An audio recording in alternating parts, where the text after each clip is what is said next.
Pemilik King Hui benar-benar panik. Siapa sangka masih ada orang kuat yang bertahan dalam kehampaan, dan tidak ada yang menyangka bahwa di lubang hitam yang hanya belasan meter di atas dan di bawah ini, sebenarnya ada orang kuat yang lari keluar.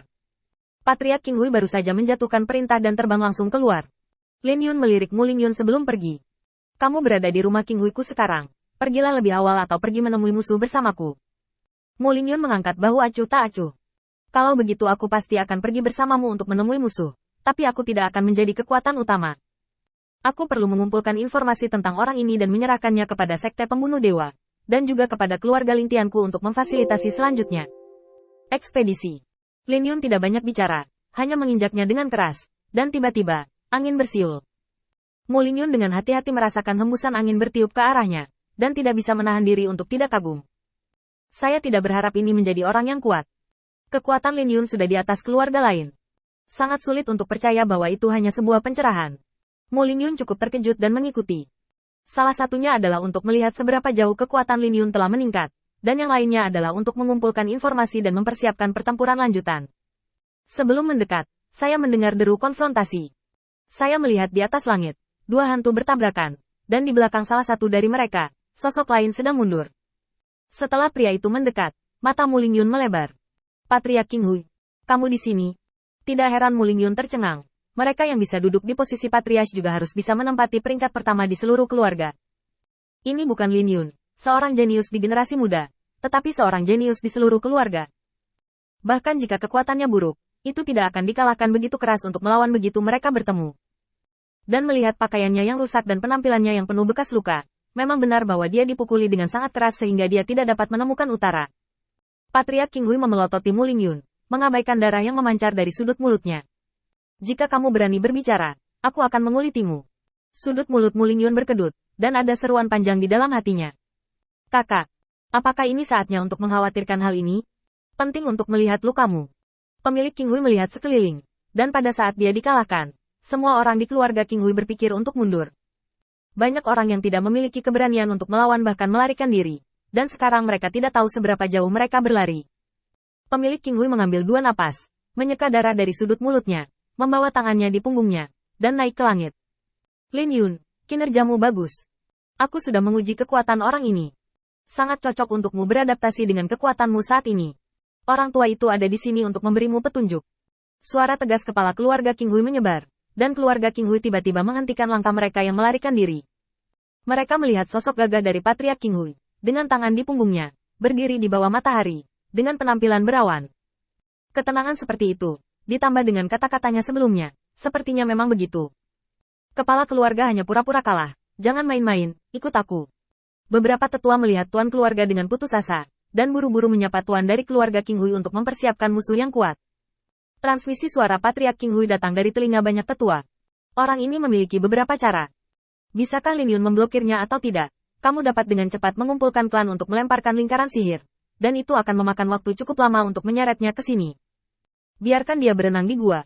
Tuan kecil menyalahkannya. Dan kita tidak bisa menyalahkannya. Kita tidak bisa melarikan diri dari gua ini. Satu-satunya cara adalah bertarung sampai mati. Sekelompok tetua mendengar kelemahan dalam suara Patriark King Hui. Dan mereka sangat tersentuh. Pada saat krisis, terserah pemilik untuk membuat keputusan. Meskipun Mu Lingyun tidak mendengar perintah itu, dia tahu bahwa keadaan Patriark King Hui saat ini sangat buruk.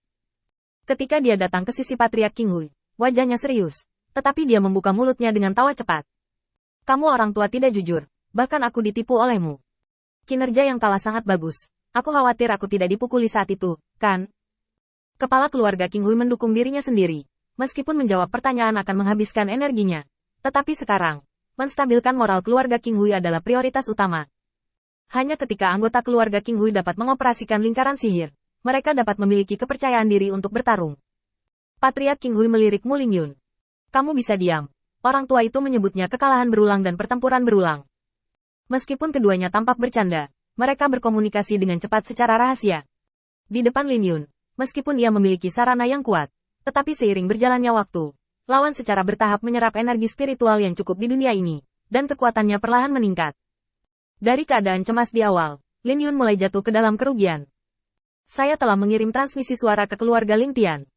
Mereka memobilisasi orang, dan mereka juga akan mengirim seseorang untuk memberitahu Sekte Dewa Suci. Begitu Mu Lingyun menyampaikan kabar baik, dia tiba-tiba menoleh untuk melihat bahwa Lin Yun telah benar-benar jatuh ke arah angin di langit, dan dia akan kalah. Pikiran Patriark King Hui berubah dengan cepat. Kemana anak ini Lin Tu pergi? Tepat ketika pemilik King Hui marah, dia tiba-tiba memikirkan seseorang dan buru-buru berkata kepada Mu Lingyun.